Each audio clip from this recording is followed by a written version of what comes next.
Okay, सब लोग dictation लिखेंगे। 90 वर्ड्स पर मिनट स्पीड स्टार्ट। वियतनाम युद्ध में हुई किरकिरी से सबक लेते हुए जब अमेरिकी सेनाएं 1991 के खाड़ी युद्ध में उतरी तो उन्होंने थल, नभ एवं जल सेना के ऐसे अभूतपूर्व समन्वय का उदाहरण प्रस्तुत किया कि चंद दिनों में ही युद्ध का निर्णायक फैसला हो गया। ऑपरेशन डेजर्ट स्टॉर्म नाम से चला वह अभियान अमेरिका की बड़ी सैन्य सफलताओं में से एक माना जाता है।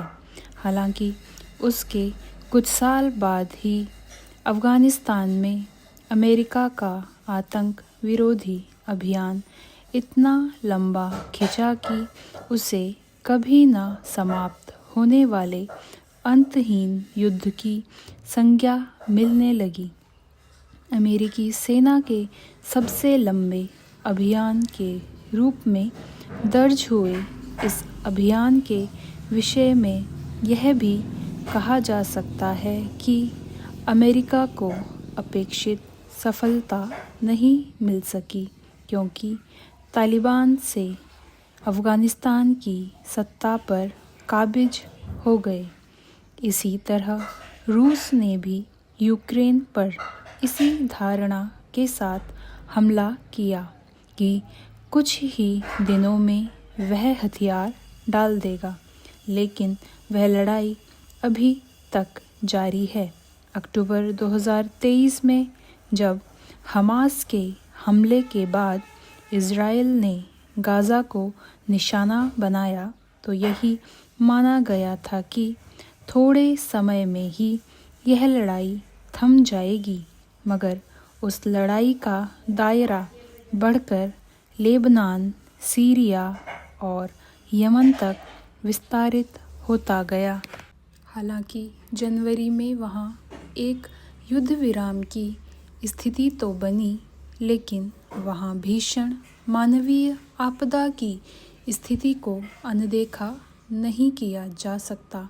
ईरान युद्ध का उदाहरण लें तो उसकी शुरुआत भी संभवतः इसी विचार के साथ हुई हो कि जल्द ही इसका परिणाम सामने आ जाएगा। शुरुआती दौर में ही शीर्ष नेता अयातुल्ला खामेनेई की हत्या इसी धारणा के अनुरूप थी कि इससे शासन परिवर्तन में आसानी होगी। हालांकि खामेनेई की मौत ने शासन परिवर्तन के बजाय ईरानियों को और एकजुट करने का ही काम किया। शासन पर पहले जो दबाव महसूस हो रहा था वह भी छिन्न भिन्न हो गया। फिर लड़ाई लंबे दौर में दाखिल हो गई और पूरी दुनिया उसकी तपिश महसूस करने लगी। इतिहास पर दृष्टि डालें तो यूरोपीय सैन्य नेतृत्व ने 1914 की गर्मियों में यह सोचकर युद्ध छेड़ा कि क्रिसमस तक लड़ाई थम जाएगी, मगर हुआ इसका उल्टा और यह जंग नवंबर 1918 तक जारी रही। जर्मनी ने बख्तरबंद सेना और वायु सेना के घातक उपयोग वाली ब्लिट्ज़क्रेग यानी बिजली की चपलता वाली रणनीति के जरिए 1940 में पश्चिमी यूरोप के एक बड़े हिस्से पर कब्जा कर लिया, लेकिन यह शुरुआती सफलता भी अंततः उसे जीत नहीं दिला पाई।